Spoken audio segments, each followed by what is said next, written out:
اللہ کو سخی سے بہت پیار ہے، عبادات میں ڈھیلا بھی ہونا تو اللہ اس سے پیار کرتا ہے، اور بخیل سے اللہ کی کوئی دوستی نہیں، چاہے ہپ ٹانگ تک لو کہ ساری رات اللہ ہو کرے۔ سخی اللہ کے قریب ہے، لوگوں کے قریب ہے، جنت کے قریب ہے، جہنم سے دور ہے۔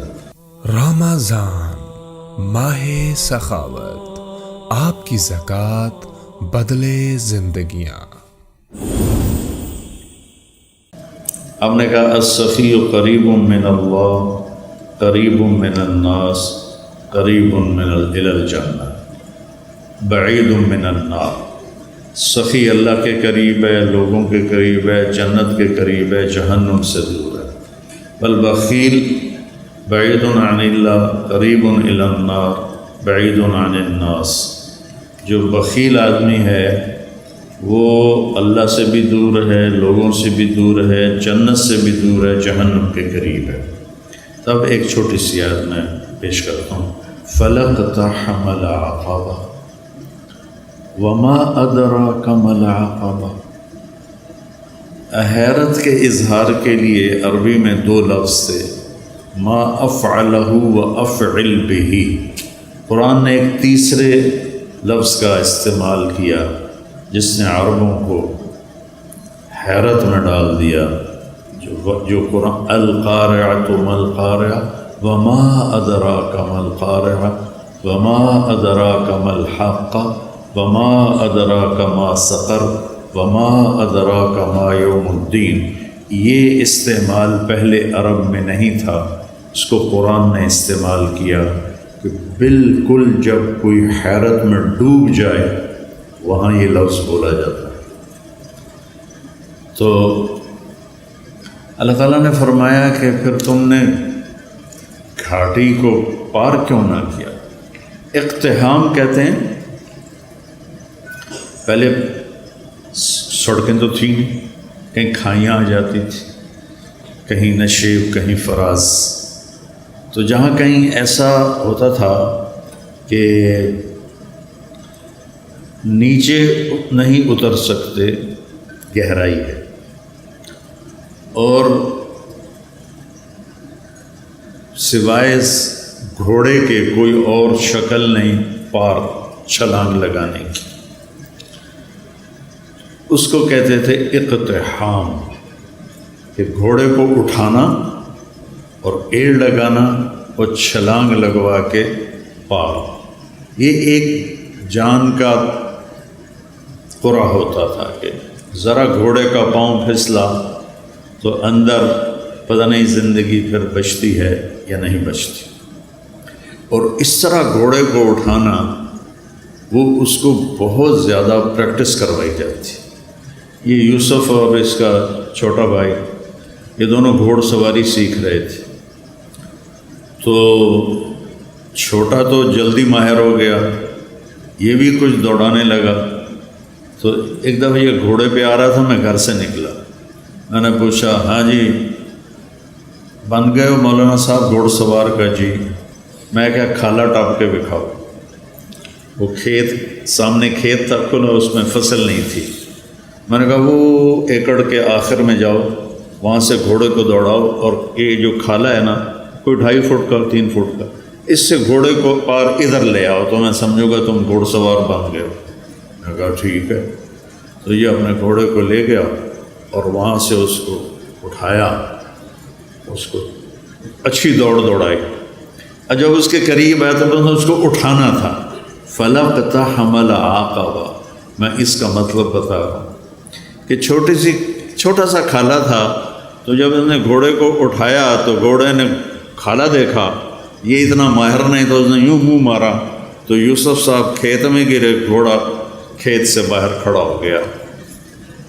شکر ہے وہ کھیت میں گرا ہے، اس کی ہڈی کوئی نہیں ٹوٹی۔ تو اقتحام کہتے ہیں مشکل کھائی کو پار کرنا۔ پھر اللہ نے کہا تمہیں پتہ ہے وہ کیا ہے؟ دیکھیں، نماز، روزہ، حج، زکوٰۃ، اور سب سے مشکل جہاد، پھر ہر وقت کی محنت تبلیغ، پھر تہجد، پھر عمرے، پھر ذکر، پھر تلاوت، پھر نوافل، کتنے بے شمار کام ہیں۔ کسی کو اللہ نے نہیں کہا کھائی کیوں نہ پار کی، صرف ایک کام کو اللہ نے کہا، اور جس کو میں ابھی بتاتا ہوں، تو انہیں پھر کھائی کیوں نہ پار کی۔ اس میں کیا مطلب ہے کہ کوئی کر سکے گا، ہر ایک نہیں کر سکے گا۔ 10,000 کا لشکر تھا قریش کا، جب وہ آئے مدینہ حملہ کرنے تو آگے خندق کھودی ہوئی تھی، تو صرف ایک آدمی نے چھلانگ لگا کے اس کھائی کو پار کیا، عمر بن عبد ود، باقی کسی کی ہمت نہیں ہوئی، حالانکہ اتنے سارے شاہ سوار تھے، صرف ایک نے گھوڑے کو اٹھایا اور جا کر دوسری طرف جا کر اس نے چھلانگ لگائی۔ تو اللہ تعالیٰ نے فرمایا تمہیں کچھ خبر ہے کہ یہ کھائی پار کرنا میں کیا مطلب لے رہا ہوں؟ کہ نہیں یا اللہ، کا فق کو رکھا ہوا، سبحان، جن کی گردنیں پھنسی ہوئی ہیں مصیبت میں، تکلیف میں، بیماری میں، قرضے میں، مصائب میں۔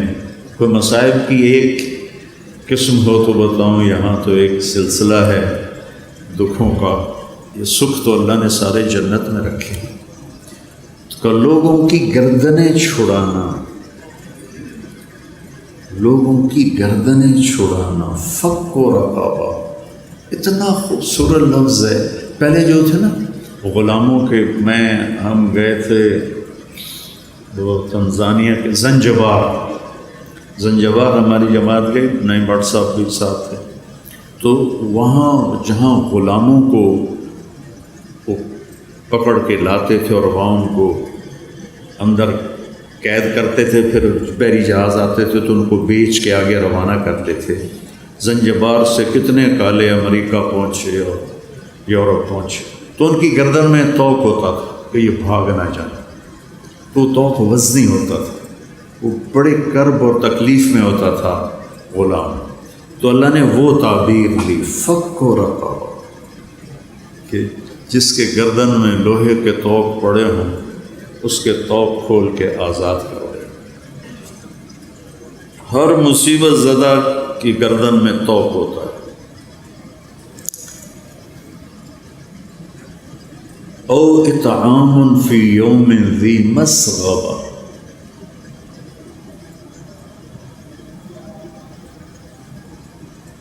یتیما ذا مقربہ، او مسکینا ذا متربہ، فی یوم ذی مسغبہ۔ صبغ کہتے ہیں اسبغ علیکم نعمہ ظاہرۃ و باطنہ۔ بارش ہوتی ہے تو ہم پورا بھیگ جاتے ہیں، اگر باہر ہوں پورا بھیگ جاتے ہیں، کہیں سے بھی ہمارا کوئی پہلو نہیں بچتا۔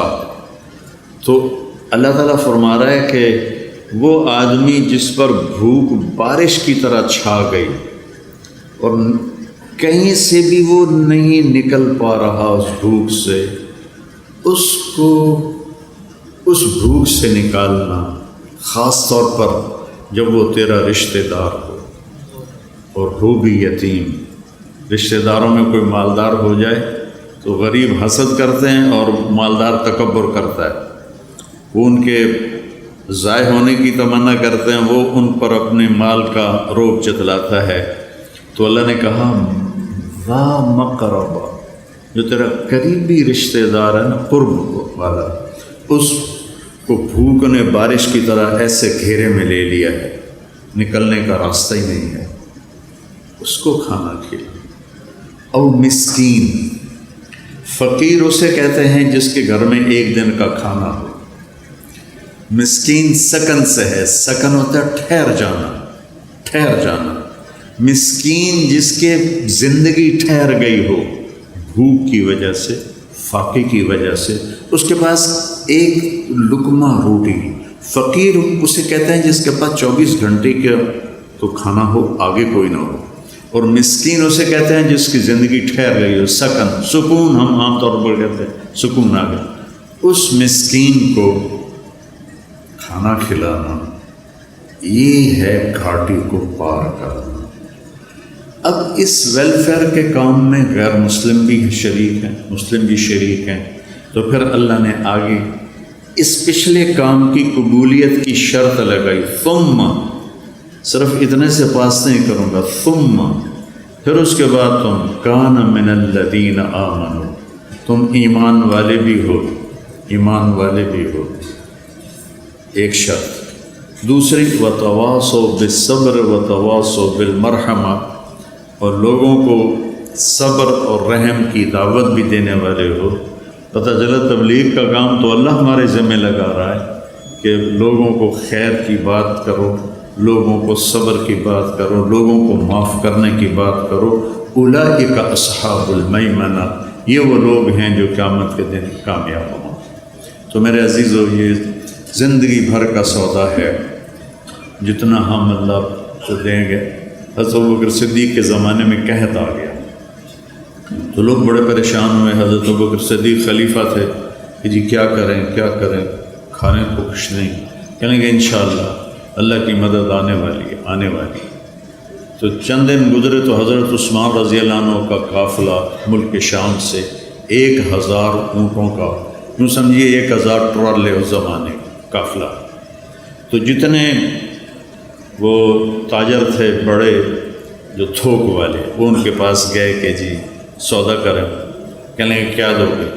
کہنے کہ 10 روپے کی چیز 12 میں لے لیں۔ کہ نہیں مجھے منظور نہیں۔ اچھا 10 روپے کی چیز ہم 14 میں لے لیں۔ کہ نہیں مجھے نہیں منظور۔ کہ اچھا ہم 10 روپے کی چیز 15 میں لے لیں گے، اس سے آگے ہماری ہمت نہیں۔ تو حضرت عثمان نے فرمایا کہ مجھے قیمت زیادہ لگ چکی ہے، لہذا میں تمہیں نہیں بیچوں گا۔ وہ کہنے کہ سارے جو ہیں تھوک کے تاجر وہ تو تیرے سامنے بیٹھے ہیں، تو اب کون ہے جو آپ کو زیادہ پیسے لگا گیا ہے؟ تو کہا تم سے پہلے میرا اللہ مجھ سے بات کر رہا ہے کہ من جاء بالحسنۃ فلہ عشر امثالھا، کہ تو عثمان تیرے 1 روپے کی چیز میں 10 روپے میں خریدوں گا۔ تو لہٰذا میں اللہ کو بیچ رہا ہوں۔ مدینے میں قحط ہے، میرے 1000 اونٹوں سمیت سارے مدینے والوں پہ صدقہ۔ تو اس رات حضرت عبداللہ بن عباس نے خواب دیکھا کہ اللہ کے نبی سفید گھوڑے پر ہیں، سبز پوشاک ہے اور سونے کی لگام ہے گھوڑے کی۔ تو عبداللہ بن عباس نے گھوڑے کی لگام پکڑ کے پوچھا یا رسول اللہ آپ سے ملنے کو جی چاہ رہا ہے۔ کہنے کہ عبداللہ آج تو میں فارغ نہیں، آج اللہ تعالیٰ نے عثمان کی سخاوت کو قبول کیا ہے اور جنت کی ایک حور سے اس کا نکاح کیا ہے اور اس کا ولیمہ پورے جنت والوں کے لیے رکھا ہے، تو میں آج اس ولیمے میں جا رہا ہوں۔ تو بھائیو، اللہ سخی سے پیار کرتا ہے، وہ نا عبادات میں ڈھیلا بھی ہونا تو اللہ اس سے پیار کرتا ہے، اور بخیل سے اللہ کی کوئی دوستی نہیں، چاہے ایک ٹانگ تک لو کہ ساری رات اللہ ہو کرے، سخی سے اللہ کو پیار ہے۔ رمضان ماہ سخاوت، آپ کی زکوٰۃ بدلے زندگیاں۔